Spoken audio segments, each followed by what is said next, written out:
This presentation, Budgeting in the Kent State Model, will go over some of the budget systems that you've already read about in Mott Lynn's article, Budget Systems, and talk about how budgeting is done at Kent State. Make sure you read that article before you view this presentation.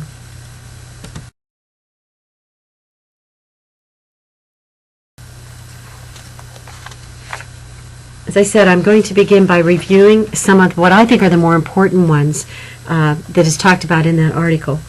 Incremental line budgeting is the most widely used type of system in academia. It makes all increases and decreases to the budget equal for all units on a percentile basis. The previous budget is seen as already having been justified, and it is used as a base upon which to make changes for the next fiscal year. Zero-based budgeting, sometimes called ZBB, in this one, the organization recreates its budget from scratch every year, and every dollar on every line of the budget must be justified every year. Every unit has to rank its lines in order of priority before sending the list up to the central administrators who decide on the allocations. Program budgeting not only looks at how the money will be spent, but also why it will be spent that way. Program budgets list costs by each type of output rather than each type of cost, as most budgets do. It attaches all spending to one program or another.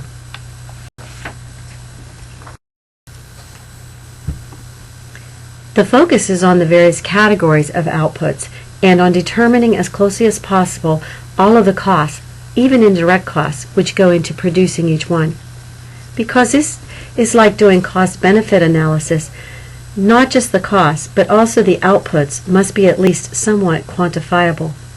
Moreover, program budgets tie the total costs of various programs to the objectives of the library. Performance-based budgeting focuses on outcomes as opposed to outputs. Let me give you an example. The output of an instructional program would be the number of students that receive the instruction, while the outcome would be the skills that they learned. It was created in reaction to calls from stakeholders who wanted greater accountability, and in hopes that it would bring together the strategic planning process with the budget creation process.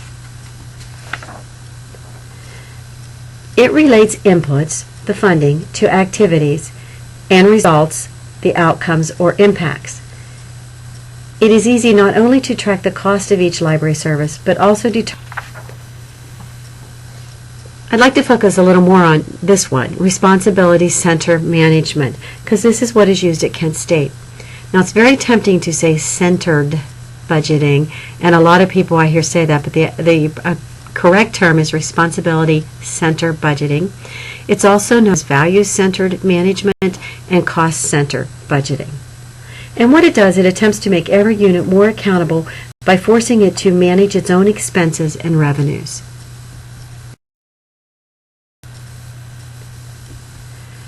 It was noted that the academic units often made changes that greatly affected the institution's spending or revenue, but they weren't held financially responsible. They did not have to experience the direct effects of their actions. In RCB, the central administration gives its units both academic authority and fiscal responsibility. This creates incentives to restrict the number of money losing. At Kent, it all began with new leadership. When President Lefton came here, it was in November of 2006 that he asked Senior Vice President of Administration, David Kramer, who no longer works here, to convene a broad-based university council to study possible new approaches to budget planning process. Why? Well, the shift to greater tuition dependence was an important factor in deciding to determine the best budgeting approach.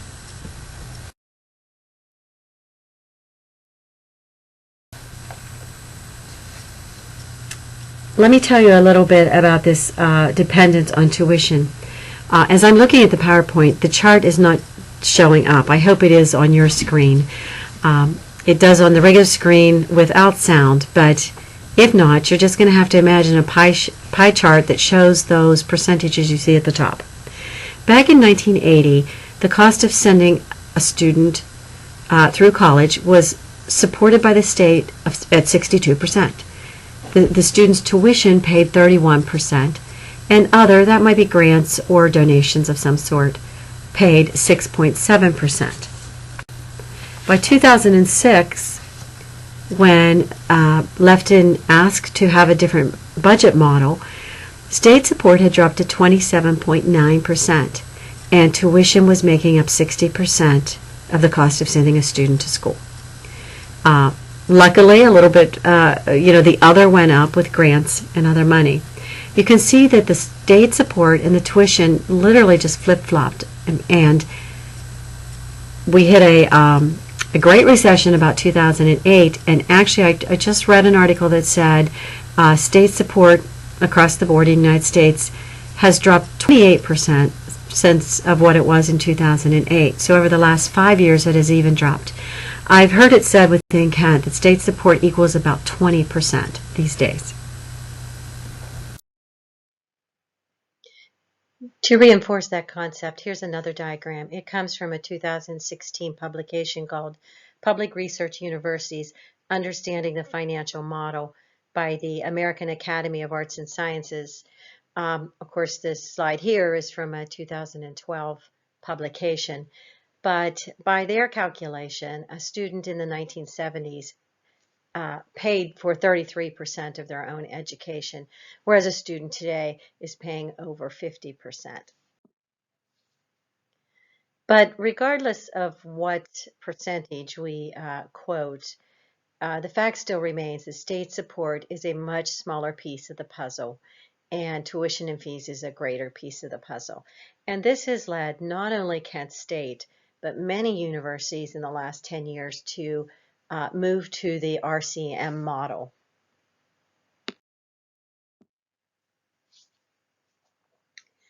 That same report had another interesting diagram about what was driving rising tuition. And in this you see that there were some increased costs, such as 6% on construction, same amount for administration and support, and 9% for spending on instruction. Now, that's only just a little over a 21% increase in costs. At the same time, though, we have nearly an 80% decrease in state support.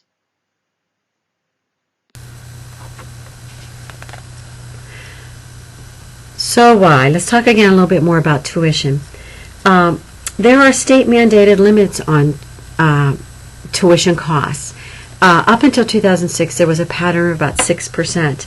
I am not sure what that state-mandated limit is now, but sometimes it's much lower. So we're not allowed to raise tuition costs at the same time state support is being lessened. And as you can probably assume, as to doctoral support has greatly changed. You see that there was $16 million worth of support in 1999. It was a little greater in 2007 than in 2003, but you can see in 2007 it was less than it was back in 1999. Okay, Kent's history of budgeting was that they used an incremental budgeting process, and you already know what that's about. It builds on historic spending patterns, allowing gradual changes in resource allocations as circumstances warrant. Additional revenues, when they were available, were distributed from a central authority based on compelling priorities and or the success of the unit's advocates. When there was declining revenues, it generally meant across-the-board reductions or Now, the advantages of incremental budgeting was that, it promoted financial stability as you knew as a unit what you would get. And it was really simple to implement and oversee, more so than any other approach. But the disadvantages, what includes resource decisions do not require full consideration of what's being accomplished with the base budget or the impact of what that resource allocation decision may have in future revenues. Because the status quo is assumed, it doesn't fully integrate with strategic planning or optimize resources.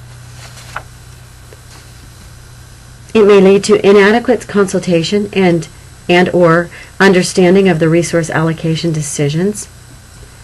There was a disconnect often between central decisions and the implementation of these decisions by colleges and campuses.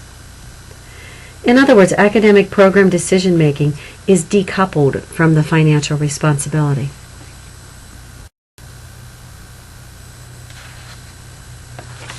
The library and incremental budgeting.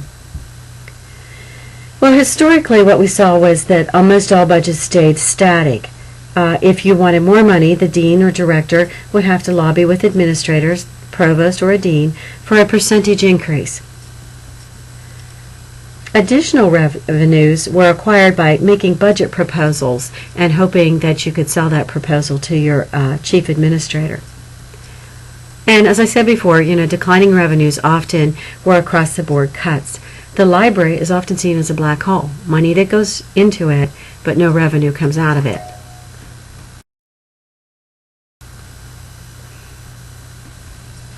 So in RCM, we have the decentralization of budgetary responsibility and resource decision-making, with delegated authority usually residing with the college deans. Colleges and regional campuses, because they fall into this, are referred to as responsibility centers, with all or most of the institution's revenues and expenses assigned to them. The underlying premise is, if you entrust academic leaders with more control of financial resources, it will help them to make better informed decisions.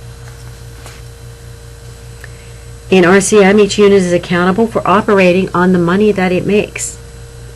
Harvard was one of the first to use this, and they called it each tub on its own bottom approach. And the Kent State regional campuses have always operated in this fashion.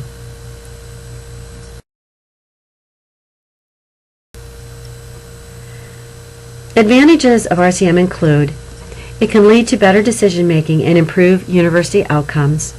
Decisions would be more widely supported and more transparent. Decision-makers will give more consideration to the financial implications of their decisions. It should advance the common goals.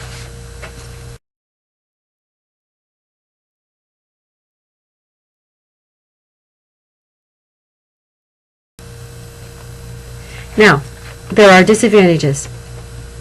It's a lot of work. It requires well-designed principles, policies, and procedures, and never-ending vigilance and evaluation. It can focus too much on financial performance. It can become insular and cause competition within. To give you an example, you can see that getting students into your program raises the revenue for what your program has, so programs start competing with each other for students. University-based issues and cross-unit collaboration can become more difficult, because then you start to ask who's going to pay for what.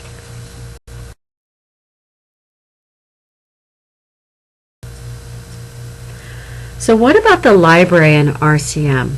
The library, of course, is not a revenue-generating unit. So how does that work? Well, what happens is generating units then are actually just taxed, and in a sense, and the tax then goes to support non-generating units, administrative salaries and all kinds of things. So the library then is everybody pays a little bit towards the library. So what does this mean for the library? I think this is going to be one of your discussion questions, but let me just give you a little hint here. When we were moving towards RCM, the library dean at the time, and myself as a director here, we were worried. We were worried what this would mean for us. I will say I haven't seen any significant change. So maybe we were worried without real reason. But maybe we can talk about it in a discussion.